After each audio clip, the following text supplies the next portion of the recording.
ఇక డీటెయిల్స్ చూసుకున్నట్టయితే గనక అమెరికాలో పెట్టుబడుల లక్ష్యంగా రేవంత్ రెడ్డి సర్కార్ ముందుకు సాగుతుంది. మనం చూసుకున్నట్టయితే చార్లెస్ క్వాబ్ మొట్టమొదటిసారిగా భారతదేశంలోని హైదరాబాద్ లో పెట్టుబడులు పెట్టడానికి ఒప్పుకుంది. ఈ నేపథ్యంలో మనం చూసుకున్నట్లయితే నిరుద్యోగ సమస్య కూడా దాదాపుగా ఇటు తెలంగాణలో తగ్గే అవకాశం ఉన్నట్లుగా కనిపిస్తుంది. మొదటిగా పేపర్ చూసుకుందాం. ఈనాడు కనుక చూసుకున్నట్టయితే ఒకే రోజు భారత్ కు 2 పథకాలు. ఓవైపు పేరున్న క్రీడాకారుల అనూహ్య పరాజయాలు, ఇక మరోవైపు అందినట్లే అంది చేజారిన పథకాలు. అన్నిటికీ మించి రెజ్లర్ వినేష్ ఫోగట్ కు ఖాయమైన పథకం దూరమైన వేళ ఎంతో వేదన. ఇలా వారం రోజుల పాటు నిరాశజనక ఫలితాలు.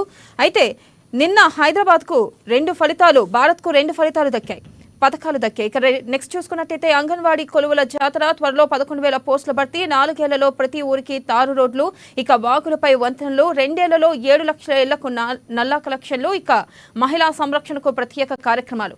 ఈనాడు ముఖాముఖిలో మంత్రి సీతక్క ప్రధానంగా చూసుకున్నట్టయితే సీతక్క కొన్ని వ్యాఖ్యలు చేశారు. 4 ఏళ్లలో ప్రతి ఊరికి తారు రోడ్లు, అలాగే వాగులపై వంతెనలు అంటూ కూడా త్వరలోనే 11,000 పోస్టులు భర్తీ చేయనున్నట్లుగా తెలుస్తుంది. అంగన్వాడీ పోస్టులు, అలాగే 2 ఏళ్లలో 7 లక్షల ఇళ్లకు నల్లా కలెక్షన్లు కూడా ఇవ్వనున్నట్లుగా తెలుస్తుంది. నెక్స్ట్ చూసుకున్నట్టయితే తెలంగాణకు చార్లెస్ షాబ్ సాంకేతిక అభివృద్ధి కేంద్రం ఏర్పాటు, సీఎం రేవంత్ రెడ్డితో భేటీలో ఆర్థిక సేవల సంస్థ ప్రతినిధుల వెల్లడి. ఇక బుద్ధదేవ్ కనుమూత, తుది శ్వాస విడిచిన కమ్యూనిస్టు యోధుడు, 11 ఏళ్ల పాటు బెంగాల్ సీఎంగా సేవలు. జపాన్లో భారీ భూకంపం, రిక్టార్ స్కేల్పై 7.1గా తీవ్రత నమోదు, ఇక సునామీ హెచ్చరిక జారీ. నెక్స్ట్ పేపర్ చూసుకుందాం. వెలుగు. ఇక వెలుగులో కనుక చూసుకున్నట్టయితే జావెలిన్ త్రోలో సిల్వర్, హాకీలో కాంస్యం. మనం చూసుకున్నట్టయితే నిన్న భారత్ కు 2 పథకాలు వచ్చాయి. ఆ పథకాల్లో ఫస్ట్ ఒకటి చూసుకున్నట్టయితే జావెలిన్ త్రోలో సిల్వర్ వచ్చింది, అలాగే హాకీలో కాంస్యం గెలుచుకున్నారు. నెక్స్ట్ కనుక చూసుకున్నట్టయితే డేంజర్ లో సుంకిశాల, సాగర్ లో వాటర్ ప్రెషర్ తో భారీ ప్రమాదం, ఎన్నికల్లో లబ్ధి కోసం గత సర్కార్ హయాంలో హడావిడిగా పనులు. ఇక ఆగస్టు 1న ఈ ఘటన ఆలస్యంగా వెలుగులోకి, మోటార్లు బిగించక ముందే కూలిన వాల్. ఇక ప్రమాదంపై విచారణకు మెట్రో వాటర్ బోర్డు కమిటీ, నివేదిక ఆధారంగా కాంట్రాక్ట్ సంస్థలపై చర్యలు. ఇక నెక్స్ట్ మనం చూసుకున్నట్టయితే సుంకిశాల వాల్ కూలడం గత సర్కార్ పాపమే, వారి హయాంలోనే కట్టిందే కూలింది బట్టి. ఇక విచారణ చేస్తున్నాం, త్వరలోనే దోషులను తేలుస్తామంటూ కూడా ఈ మేరకు బట్టి వ్యాఖ్యానించారు. నెక్స్ట్ కనుక చూసుకున్నట్టయితే హైదరాబాద్ కు చార్లెస్ క్వాబ్, రాష్ట్రంలో కొత్తగా టెక్నాలజీ డెవలప్మెంట్ సెంటర్, ఇక భారత్ లోనే మొదటి సెంటర్ ఇక్కడే. డెలాస్ లో సీఎం రేవంత్ తో కంపెనీ ప్రతినిధుల చర్చలు, పెట్టుబడులు, ఉపాధి లక్ష్యంగా సీఎం అమెరికా టూర్, 5 రోజుల్లో 10 ఒప్పందాలు, కొనసాగుతున్న పర్యటన. ఇక కేటీఆర్ల జల్సాల కోసం అమెరికా వెళ్లలే, పెట్టుబడుల కోసమే రేవంత్ పర్యటన. MP Chamala, KCR farm house దాటలేదని ఎద్దేవా. ఇక రాష్ట్రంలో ప్రజాపాలన కొనసాగుతుంది. ఎంపీ మల్లు రవి, పెట్టుబడులపై అనుమానాలు అక్కర్లేదు అంటూ కూడా జయేష్ రంజన్ చెప్పారు. ఇక నెక్స్ట్ కనుక చూసుకున్నట్టయితే బెంగాల్ మాజీ సీఎం బుద్ధదేవ్ కన్నుమూత, వృద్ధాప్య సంబంధ అనారోగ్య సమస్యలతో మృతి. ఇవాళ కోల్కతాలో అంతిమ యాత్ర, 11 ఏళ్లు బెంగాల్ సీఎంగా సేవలు. సర్కార్ భూమిని కబ్జా చేయలేరు, అక్రమార్కులకు కళ్లం వేసేలా కొత్త ఆర్ఓఆర్ బిల్లు. ప్రభుత్వ దేవాదాయ, వక్ఫ్, అటవీ భూముల లావాదేవీలకు లాక్. ప్రతి సర్కార్ ల్యాండ్ కు జిఐఎస్ మ్యాపింగ్, ఇక జియో ఫెన్సింగ్. ప్రతి ఇంటికి క్యూఆర్ కోడ్. జీహెచ్ఎంసీ ఆ కోడ్ ఆధారంగానే అన్ని సర్వీసులు. ఆమ్రపాలి చెత్త సేకరణ సమస్యకు చెక్ పెట్టొచ్చు. ప్రజల మేలు కోసమే జేఎస్ఆర్ సర్వే, ఇక అందరూ సహకరించాలి అంటూ కూడా ఆమ్రపాలి చెప్పారు. నెక్స్ట్ కనుక చూసుకున్నట్టయితే బంగ్లాదేశ్ లో కొలువుదీరిన తాత్కాలిక సర్కార్, ప్రభుత్వ చీఫ్ అడ్వైజర్ గా మొహమ్మద్ యూనస్ బాధ్యతలు. ఇక జేపీసీకి వక్ఫ్ సవరణ బిల్లు, ప్రతిపక్షాల ఒత్తిడికి తలొక్కిన కేంద్రం. లోక్సభలో బిల్లు ప్రవేశపెట్టిన కిరణ్ రిజిజు, తీవ్రంగా వ్యతిరేకించిన అపోజిషన్ పార్టీలు. నెక్స్ట్ పేపర్ చూసుకుందాం. ఆంధ్రజ్యోతి. ఆంధ్రజ్యోతిలో కనుక చూసుకున్నట్టయితే నిరాజతమై పారిస్ ఒలింపిక్స్ లో రజతంతో సరిపెట్టుకున్న నీరజ్ చోప్రా, 89.45 మీటర్లు విసిరి 2వ స్థానంలో జావెలిన్ థ్రోయర్. ఇక 92.97 మీటర్లతో స్వర్ణం నెగ్గిన పాకిస్తాన్ నదీం. ఇక స్పెయిన్ గెలిచిన భారత్ హాకీ జట్టుకు కాంస్యం, వరుసగా 2వ ఒలింపిక్స్ లోనూ పథకంతో రికార్డ్. సమీకృత గ్రీన్ ఫీల్డ్ ఫార్మా క్లస్టర్లు, 9 జిల్లాలు, 20,000 ఎకరాలు. ఇక అన్ని ఓఆర్ఆర్ కు 50 నుంచి 60 కిలోమీటర్ల లోపలే. కొడంగల్ నుంచి ప్రారంభించిన ప్రభుత్వం దుద్వాలలో 1.37 ఎకరాల సేకరణకు నోటిఫికేషన్. ఇక త్వరలోనే నల్గొండ, మెదక్ జిల్లాలోను.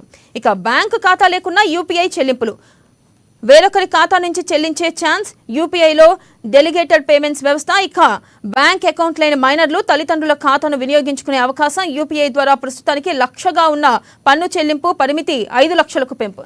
ఇక హైదరాబాద్ లో చార్లెస్ క్వాబ్ సెంటర్. ఇక మనం చూసుకున్నట్టయితే ఆర్థిక సేవల బహుళ జాతి సంస్థ భారత్లో నెలకొల్పే తొలి కేంద్రం. ఇక డెలాస్లో సీఎం రేవంత్ రెడ్డితో కంపెనీ ప్రతినిధుల చర్చలు. స్థానికంగా ఉన్న గాంధీజీ విగ్రహానికి ముఖ్యమంత్రి నివాళి. నెక్స్ట్ పేపర్ చూసుకుందాం. అమాన్యూస్ లో కనుక చూసుకున్నట్టయితే బీజేపీలో విలీనం కోసమే కేటీఆర్, హరీష్ ఢిల్లీకి వచ్చారు. భువనగిరి ఎంపీ చామల. ఇక బేషుగ్గా అసెంబ్లీ సమావేశాలు. మంత్రి శ్రీధర్ బాబు చాకచక్యం. తెలంగాణ నుంచి రాజ్యసభకు కాంగ్రెస్ అభ్యర్థి. ఇక ఆదివాసీ దినోత్సవ వేడుకలకు రండి. జపాన్లో భారీ భూకంపం. రేవంత్ సక్సెస్. దేశంలోనే తొలిసారిగా హైదరాబాద్ కు చార్లెస్ క్వాబ్ కంపెనీ. విజయవంతంగా సాగుతున్న అమెరికా టూర్. తరలి వస్తున్న ఐటీ కంపెనీలు. ప్రపంచ బ్యాంక్ సైతం సంసిద్ధత. నాటి కేటీఆర్ మార్కును తలదన్నేలా సీఎం ప్లాన్ సక్సెస్. ఇక CM Revanth Reddy plan success. పెట్టుబడుల వెలుగులో కీ రోల్. ఇక తరలి వస్తున్న ఐటీ కంపెనీలు. ప్రపంచ బ్యాంక్ సైతం. ఇక సంసిద్ధత. విజయవంతంగా సాగుతున్న అమెరికా టూర్పై సర్వత్రా హర్షాతిరేకలు వ్యక్తమవుతున్నాయి. ప్రధానంగా మనం చూసుకున్నట్టయితే ఏదైతే రేవంత్ రెడ్డి సర్కార్ పెట్టుబడులే లక్ష్యంగా ముందుకు వెళ్తుంది. అయితే దీనిపై మరింత విశ్లేషణ మనకు అందించడానికి మనతో పాటు సిద్ధంగా ఉన్నారు రాజకీయ విశ్లేషకులు కృష్ణమూర్తి గారు. వారితో మాట్లాడేద్దాం. కృష్ణమూర్తి గారు, ప్రధానంగా వైరా సభ 15న జరగనుంది. మరి ఈ సభలో సీఎం ఏ అంశాలపై ప్రస్తావించే అవకాశం ఉందంటారు? ప్రధానంగా ఖమ్మం జిల్లా వైరాలో జరిగేటువంటి సభ ప్రధాన లక్ష్యం ఏంటంటే రైతు రుణమాఫీ సందర్భంగా జరుపుకోవాలి. వాస్తవానికి గతంలో అసెంబ్లీ సాక్షి కానీ అంతకన్నా ఉన్నట్టు బయట విడత ₹1,00,000 రుణమాఫీ సందర్భంగా ముఖ్యమంత్రి రేవంత్ రెడ్డి రైతులతో ముఖాముఖి కార్యక్రమం నిర్వహించారు. రైతు వేదికల సచివాలయం కేంద్రంగా రైతు వేదికలలో రైతుల సభలను పెట్టి అక్కడ వీడియో కాన్ఫరెన్స్ ద్వారా మాట్లాడి అక్కడ చెప్పారు. గతంలో వరంగల్ సభలో ఏదైతే రాహుల్ గాంధీ తోటి రైతు డిక్లరేషన్ చేపించి 2,00,000 రుణమాఫీ చేస్తామని చెప్పాము. దానికి కట్టుబడి చేస్తున్నాం కాబట్టి మరోసారి వరంగల్లో కృతజ్ఞత సభ పెడదాం అనుకున్నారు. కానీ అక్కడ పార్లమెంట్ సమావేశం జరగడము, రేవంత్ రెడ్డి గారు అక్కడికి యుఎస్ వెళ్ళడం, విదేశీ పట్టణం వెళ్ళడము, కొంత షెడ్యూల్ బిజీ కారణంగా అటు అగ్రనాయకుల షెడ్యూల్, ఇక్కడ రాష్ట్ర నాయకుల షెడ్యూల్ బిజీ కారణంగా తాత్కాలికంగా వరంగల్ సభ వాయిదా పడింది.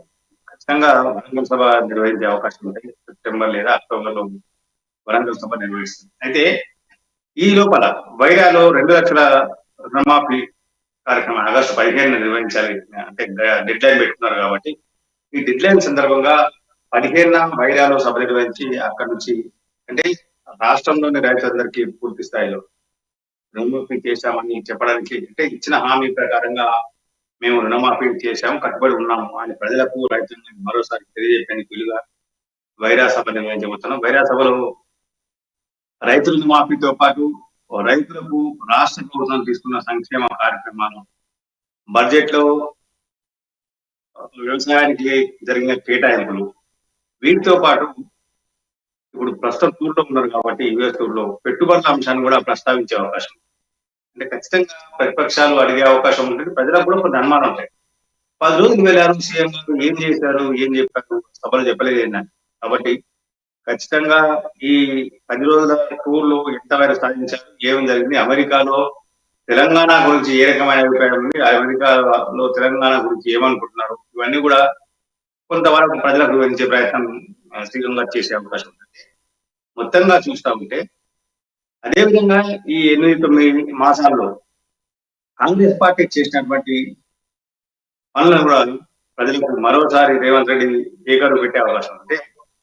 మొత్తంగా రాష్ట్రంలో కాంగ్రెస్ పాలన పట్ల ఒక ప్రోగ్రెస్ రిపోర్ట్ రైతులకు ప్రజలకు అందించేందుకు ఈ సభ ఒక వేదిక కానుంది అని మనం చెప్పవచ్చు. మొత్తంగా ఈ సభలో రైతులకు రుణమాఫీతో పాటు ఎంత మేర జరిగింది, ఏం జరిగింది, ఇంకా కొంతమంది రైతులు రాలేదంటున్నారు. అంటే ఫస్ట్ ఫేజ్ రైతులు కొంతమంది మాకు అందలేదంటున్నారు, కొంతమంది మనం అనుకున్నాం నాకు 36,000 ఉంటే 27,000 వచ్చింది, మిగతా లేవంటున్నారు, అధికారులు నాకు ఇబ్బంది అవుతుందని చెప్పి. అంటే ఇట్లాంటి వాళ్ళకు కూడా వాళ్ళ యొక్క సమస్యలు రుణమాఫీ టెక్నికల్ గా ఇబ్బందులు కానీ కొంత మాన్యువల్ ఎర్రర్స్ ఇవన్నీ కూడా వచ్చుంటాయి. ఇవన్నీ కూడా ఏం చేయాలి, ఏం తీసుకోబోతున్నారు, రుణమాఫీ విషయంలో మిగతా ఏం జరగబోతున్నది ఆ విషయం కూడా కొంత సీఎం గారు కొంత క్లారిటీ ఇచ్చేవారు. మొత్తంగా చూస్తుంటే ఈ వైరా సభ స్టేట్ గవర్నమెంట్ ప్రోగ్రెస్ రిపోర్ట్ ను ప్రజల ముందు ఉంచేందుకు అవకాశం ఉంది. అలాగే చూసుకున్నట్టయితే త్వరలోనే అంగన్వాడీ పోస్టులు ఒక 11,000 పోస్టులు విడుదల చేస్తాం, భర్తీ చేస్తామంటూ కూడా నిన్న సీతక్క చెప్పడం జరిగింది. ఈ నేపథ్యంలో అసలు 11,000 పోస్టులు ఎప్పుడు భర్తీ అయ్యే అవకాశం ఉందంటారు? 11,000 పోస్టులు ఉన్నాయి. అంగన్వాడీ వాస్తవానికి ఏంటంటే మొన్ననే రాష్ట్రంలో అంగన్వాడీను స్ట్రెంథెన్ చేయాలని కొన్ని రాష్ట్ర ప్రభుత్వం భావిస్తుంది. దానికి సంబంధించిన కొంత గైడ్ లైన్స్ కావాలి అని కొంత అధికారం కూడా అడిగినట్టుంది. అంటే అధికారులు కొంత స్ట్రెంథెన్ చేయాలంటే ఏం చేయాలి? చాలా చోట్ల అంగన్వాడీలకు భవనాలు లేవు. భవనాలు నిర్మించాల్సిన అవసరం ఉంది. భవనాలు నిర్మిస్తే ఇక్కడ ప్రజలకు అంటే అనుకూలంగా ఉండాలి. చిన్నపిల్లలు వచ్చేది కాబట్టి అంగన్వాడీలు గర్భిణీలు చిన్నపిల్లలు పోషకాహారం కోసం వచ్చేవాళ్ళు కాబట్టి కొంత జాగ్రత్తగా ఆ స్థలాలు ఎంపిక జరగాల్సి ఉంటుంది. అంటే మండల స్థాయిలో కానీ గ్రామ స్థాయిలో కానీ అంగన్వాడీ భవనాలు నిర్మించాల్సిన అవసరం ఉంటుంది. ఇవన్నీ కూడా జరగాల్సి ఉంటుంది. ఇవన్నీ తర్వాత కూడా మొత్తంగా ఇంకేమైనా కొత్త సెంటర్ లేదు. వాస్తవానికి కొన్ని కాలనీలు విస్తరించాయి, గ్రామాలు విస్తరించాయి. కొంత గ్రామీణ ప్రాంతాల్లో జనాభా పట్టణ ప్రాంతాల్లోకి వచ్చారు. అర్బన్ సెమీ అర్బన్ ఈ ప్రాంతాల్లో ఇంకా కొన్ని అవసరం ఉన్నాయి. అంగన్వాడీ సెంటర్ ఏ ప్రాంతాల్లో అవసరం ఉంది, ఎన్ని కావాలి, ఇవన్నీ కూడా లెక్కలు లేని తర్వాత ఇప్పటికైతే 11,000 అని చెప్తా ఉన్నారు. కానీ సంఖ్య ఇంకా పెరిగేందుకు అవకాశం ఉంది. అంగన్వాడీ 11,000 అనేది అంటే మామూలు మాట కాదు. అంగన్వాడీకి సంబంధించి 11,000 ఏకకాలంలో 11,000 మందిని రిక్రూట్ చేయడం అనేది కూడా ఇది చారిత్రాత్మకం. కాబట్టి ఈ 11,000తో పాటు మరికొన్ని తోడయ్యే అవకాశం ఉంది. ఇంకా కొంత బడ్జెట్ ఉంది. అదే సీఎం గారు వచ్చిన తర్వాత కొంత మంత్రి సీతక్క శాఖకు మంత్రి కాబట్టి అంగన్వాడీ మహిళా శిశు క్షేమ శాఖ మంత్రి కాబట్టి కొంత కూర్చుండి మాట్లాడి అధికారుల యొక్క నివేదికలు వీటి మీద కూడా చర్చించే అవకాశం ఉంది. అవసరమైతే మరికొంత బడ్జెట్ కేటాయించి భవనాల నిర్మాణ విషయంలో కానీ మిగతా అంశాల విషయంలో కానీ పౌష్టికాహారాన్ని ఖచ్చితంగా అందించాలంటే మరింత ఎక్కువగా అందించాలంటే ఏం చేయాలి అనే విషయాలు కూడా చర్చించేందుకు అవకాశం ఉంది. కాబట్టి ఈ 11,000 కాకుండా మరికొంతమంది అలాగే చూసుకున్నట్టయితే ఇటు 4 ఏళ్లలో ప్రతి ఊరికి తారు రోడ్లు, వాగులపై వంతెనలు, అలాగే 2 ఏళ్లలో 7 లక్షల ఇళ్లకు నల్లా కలెక్షన్లు ఇస్తామంటున్నారు. అంటే గత ప్రభుత్వం నల్లా కలెక్షన్లు ఇచ్చింది అని చెప్పింది కానీ ఇవ్వలేదు అంటూ కూడా సీతక్క వ్యాఖ్యానించడం జరిగింది. నిజంగా 7 లక్షల ఇళ్లకు అసలు నల్లా కలెక్షన్లు ఇవ్వలేదంటారా? అసెంబ్లీ వేదికనే సీఎం రేవంత్ రెడ్డి చెప్పారు. శ్రీపాద సాగర్ ఎల్లంపల్లి శ్రీపాద సాగర్ పైప్ లైన్ కు ఒక్కొక్కటి అక్కడ నుంచి దానికి కనెక్షన్ ఇచ్చి దాని నుంచి నీళ్లు ఇంటి కనెక్షన్ ఇచ్చారు. కానీ భగీరథ నుంచి ఇవ్వలేదు. దీన్ని ఛాలెంజ్ చేస్తున్నారు. సవాల్ వేదికగా అసెంబ్లీ వేదికగా సవాల్ చేశారు మొన్నని. అంటే చాలా చోట్ల గతంలో ఆర్డబ్ల్యూఎస్ అంటే రూరల్ వాటర్ స్కీమ్ ఆర్డబ్ల్యూఎస్ వేసినటువంటి అంటే శివారు ప్రాంతాల్లో కాలనీలో కూడా ఆర్డబ్ల్యూఎస్ వేసినటువంటి పైప్ లైన్లకి వీళ్ళు కలెక్షన్ ఇచ్చేసామని చెప్తున్నారు. ఆర్డబ్ల్యూఎస్ ద్వారా విస్తరిస్తున్న కాలనీలకు అనుగుణంగా అక్కడక్కడ బోర్ పాయింట్ అని బోర్లు, ఆ బోర్ల ద్వారా నీళ్ళు అందించారు. అలా అంటే కృష్ణా వాటర్ కాదు, లోకల్ గా లబ్ధి ఉండేటువంటి భూగర్భ జలాలను బోర్లు వేసి బోర్ల ద్వారా అందించారు. ఇప్పుడు ఆ బోర్లను తొలగించి ఆ కనెక్షన్ ఆపేసి ఈ పైప్ లైన్ ఇచ్చేసి మేము ఇంటికి నీళ్ళు ఇచ్చామని చెప్పారు. గతంలో శివారు ప్రాంతాలు ఇక్కడ దూరం ఇంకా మారుమూల గ్రామం అవసరం లేదు. గ్రేటర్ హైదరాబాద్ పరిధిలోని అనేక శివారు ప్రాంతాలలో అనేక కాలనీలలో ఆర్డబ్ల్యూఎస్ చేసినటువంటి పైప్ లైన్ ఇప్పటికీ నీళ్ళు అందిస్తున్నాయి. ప్లాస్టిక్ పైపులు వేసి వాళ్ళు అందించారు. అదే పైప్ లైన్ ఇప్పటికీ నీళ్ళు అందిస్తారు. మొన్న కూడా చెప్పారు సీఎం గారు, శ్రీపాద సాగర్ పైప్ లైన్ కి ఈ రకంగా కేసీఆర్ వీళ్ళు అసలు మిషన్ భగీరథ అనేది అది ఒక పెద్ద స్కామ్ అని చెప్పారు. దాన్ని కూడా జరగాల్సిన అవసరం, జరగాల్సిన అవసరం, విచారణ కూడా జరగాల్సిన అవసరం. మిషన్ భగీరథ మేము ఇంటికి నల్లా నీళ్ళు ఇస్తాము, నల్లా నీళ్ళు ఇచ్చిన తర్వాతనే ఓట్లాడతాం. ఇప్పుడు అడగమన్నారు. అది వాస్తవానికి వాళ్ళు ఓట్లాడినా కానీ ప్రజలు వాళ్ళు తిరస్కరించారు. అంటే వాళ్ళు చేసేటువంటి పాలన రకంగా ఉంది కాబట్టి అంటే కదే వాళ్ళు చెప్పేది ఒకటి చేసేది ఒకటిగా జరిగింది. డాంబికాలు చెప్పారు కానీ రమ్మంతా కూడా జరగలేదు. ఈ సుమంతా కూడా అక్కడ జరగలేదు, ప్రోగ్రెస్ లేదు. చాలా కాలనీలను 10 ఏళ్లలో చాలా కాలనీ గత ప్రభుత్వం విస్మరించింది. ముక్కు పిండి పనులు రుజువు చేస్తున్నారు, కానీ వాళ్ళకి కావాల్సిన సౌకర్యాల కల్పన విషయంలో ఎవరు పట్టిస్తారు. శివాజీ మున్సిపాలిటీలో ఉన్నటువంటి అంటే గ్రేటర్ చుట్టూతా 6 కార్పొరేషన్లు మున్సిపాలిటీలు ఉన్నాయి. 13 మున్సిపాలిటీలు ఉన్నాయి, 6 కార్పొరేషన్లు ఉన్నాయి. 6 కార్పొరేషన్లకు నిధులు ఇస్తామని చెప్పారు. స్వచ్ఛ అభియాన్ లో బెస్ట్ వచ్చినటువంటి మున్సిపాలిటీకి ఇస్తున్నాం 5 కోట్లు 10 కోట్లు, కానీ ఎక్కడ కూడా నిధులు విధించలేదు. అలాగే చూసుకున్నట్టయితే ఒకప్పుడు 11 సంవత్సరాలు బెంగాల్ ని పరిపాలించిన మాజీ సీఎం బుద్ధదేవ్ కనుమూశారు. అసలుకి ఆయన చనిపోవడానికి గల కారణాలు ఏంటంటారు?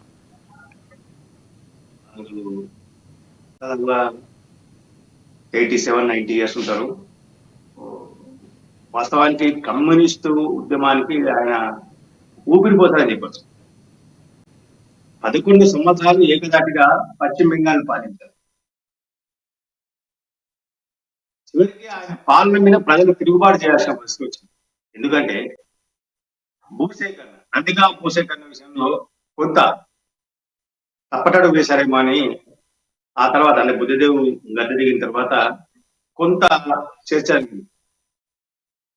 లోకల్ అంటే స్థానిక ప్రజల అభిప్రాయాలను పరిగణలోకి తీసుకోకుండా పరిశ్రమను ప్రోత్సహించాలన్న ఉద్దేశంతో భూసేకరణ విషయంలో ప్రభుత్వం ఏకపక్షంగా వ్యవహరించడంతో ఆయన ప్రభుత్వం కూలిపోయింది. కానీ ఏది ఏమైనా ఆయన కూడడం అనేది కొంత ప్రభుత్వం చేసినటువంటి ఈ తప్పిదంగా మనం భావించాలి. ఆయన పాలన మొత్తంగా ఇక్కడ ప్రజలకు మంచి పాలన అందించారు, ప్రపంచానికి దేశానికి కొంత ఆదర్శమైనటువంటి పాలన అందించారు, దాంట్లో అనుమానం లేదు. కానీ చివరి క్షణంలో కొన్ని నిర్ణయాల వల్ల ఆ ప్రభుత్వం కూలిపోయింది, ప్రజలు తీవ్ర వ్యతిరేకత వచ్చింది. కాబట్టి ఆయన మరణం నిజంగా ఇప్పటికీ కమ్యూనిస్టు పార్టీకి విప్లవ పార్టీలకు లోటు అని చెప్పొచ్చు. వారి ఆత్మకు శాంతి చేకూరని మనం ప్రయత్నిద్దాం.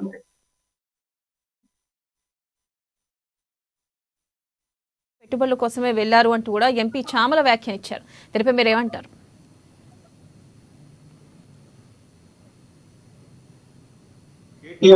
కేసీఆర్ ఢిల్లీలో 4 రోజులు, మళ్ళీ 3 రోజులు, ఈరోజు 4 రోజులు అనుకుంటారు. ఎందుకు వెళ్ళారు అంటే కవితను కలిశారు ఢిల్లీలో. ఓకే, జైల్లో తిహార్ జైల్లో ఉన్నారు కాబట్టి కవితను కలిశారు. బెయిల్ కోసం ప్రయత్నాలు చేస్తున్నామని.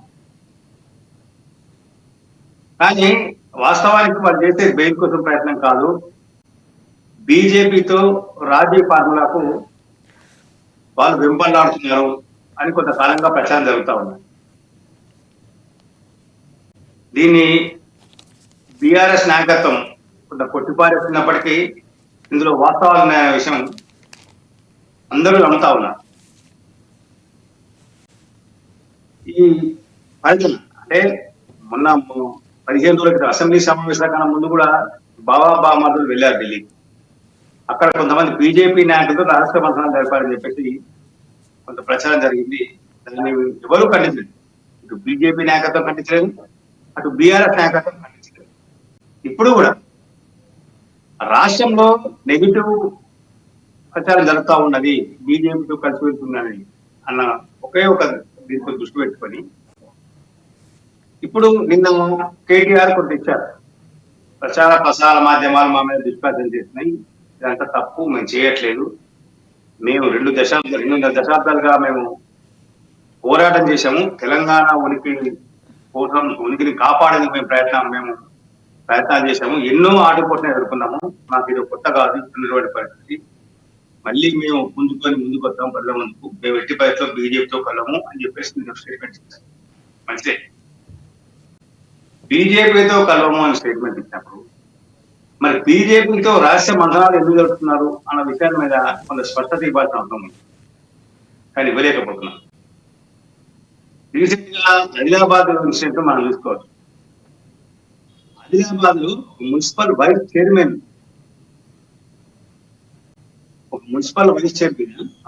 మీద అవిశ్వాసం పెట్టారు. అవిశ్వాసం పెడితే నిజంగా బీజేపీ బీఆర్ఎస్ సమదూరం పాటిస్తాయి, రెండు సమదూరంగా ఉండాలి అనుకుంటే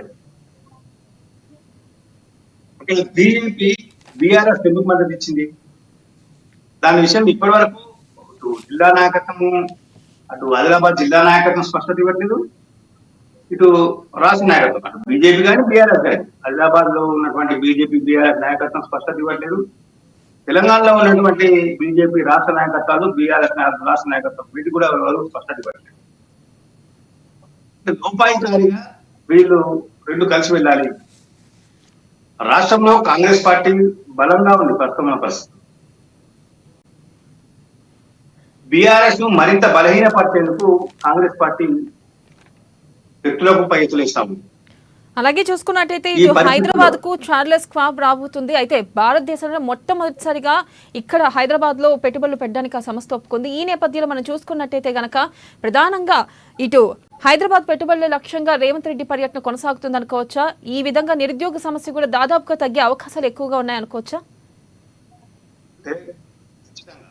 మనం రేవంత్ రెడ్డి యుఎస్ పర్యటన, అమెరికా పర్యటన 5 రోజులు అయిపోయింది. 5 రోజులు అయింది. 5 రోజులలో 10 కంపెనీలు తెలంగాణలో పెట్టుబడులకు ముందుకొచ్చాయి. కొన్ని అగ్రిమెంట్ చేసుకుంటున్నాయి, కొన్ని తమకు ఏం కావాలి, తెలంగాణలో ఎంత భూమి కావాలి, తెలంగాణ రాష్ట్రం మీకు ఏలాంటి సహకారం కావాలి అన్న విషయాన్ని అడుగుతా ఉన్నాయి, చెప్పారు. అక్కడ ఉన్నటువంటి అధికారులు కానీ బిఎస్ తో పాటు మిగతా అధికారులు కాబట్టి వాళ్ళు కూడా ఇంకా ఉన్నటువంటి సౌకర్యాల విషయంలో కానీ వాళ్ళు ఏం కోరుతున్నారు ఏమనే విషయంలో కూడా కొంత సమాచారం తీసుకుంటున్నారు. అందుకు సంబంధించినటువంటి జరుగుతా ఉన్నాయి. అంటే ఈ కంపెనీ చార్లెస్ కంపెనీ ఏదైతే ఉందో ఇది మన దేశంలో మొట్టమొదటి సంస్థగా ఇక్కడ ఏర్పాటుగా అవుతుందని మనం చెప్పచ్చు. ఇప్పటి వరకు దేశంలో దాని బ్రాంచ్లు లేవు, దాని కార్యకలాపాలు లేవు.